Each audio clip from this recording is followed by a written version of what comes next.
वह एक टॉप जासूस था जिसने अपनी जिंदगी से दूर होकर सब कुछ छोड़ दिया था। लेकिन जब उसकी बेटी अचानक लापता हो गई तो उसे फिर से खतरनाक दुनिया में लौटना पड़ा। अब उसके पीछे 3 ताकतवर दुश्मन पड़े थे।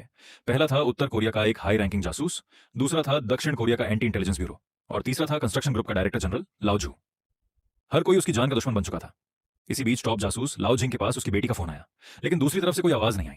कुछ ही सेकंड बाद कॉल कट गई। तभी उसने पीछे मुड़कर देखा और उसके होश उड़ गए।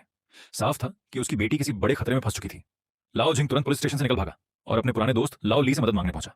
लेकिन जैसे ही वो पूरी बात बता रहा था, एंटी इंटेलिजेंस ब्यूरो एक बच्चे को बंधक बनाकर वहां पहुंच गया। उन्होंने अपनी लोकेशन ट्रेस करके पता लगा लिया था कि लाओ जिंग यहीं कहीं छिपा है। डायरेक्टर की नजर मेज पर रखे 2 चाय के कपों पर पड़ी। इसका मतलब साफ था कि लाओ जिंग अभी कुछ ही देर पहले यहां आया था। लाओ ली ने अनजान बनने की कोशिश की, लेकिन डायरेक्टर ने कमर से पिस्तौल निकालते हुए कहा, मैं तुम्हें आखिरी बार चेतावनी दे रहा हूं, इस मामले में मत पड़ो वरना अंजाम बहुत बुरा होगा। दरवाजे के पीछे छिपे लाओ जिंग को समझ आ गया कि अब छिपना बेकार है। उसने धीरे धीरे अपने कॉम्बैट ग्लव्स पहन लिए और फिर उसने लाओ ली की तरफ देखा। अब दोनों पुराने दोस्त आमने सामने आने वाले तूफान के लिए तैयार थे।